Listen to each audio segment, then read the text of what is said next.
sa pagsulong ng Maritime Industry Authority o MARINA sa pagpapatupad ng compliance, operations at risk-based enforcement regulation, nagsagawa ito ng isang public consultation sa mga domestic shipping operators ng Cebu.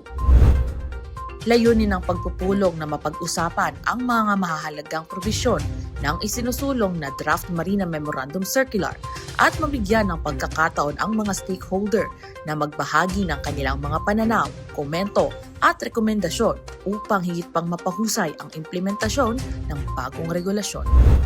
Tinalakay din sa nasabing konsultasyon ang compliance monitoring, mga pamamaraan sa pagpapatupad ng mga regulasyon at ang pagpapatupad ng isang standardized risk-based approach para sa mga barkong rehistrado sa Pilipinas na nasa ilalim ng operasyon ng domestic shipping.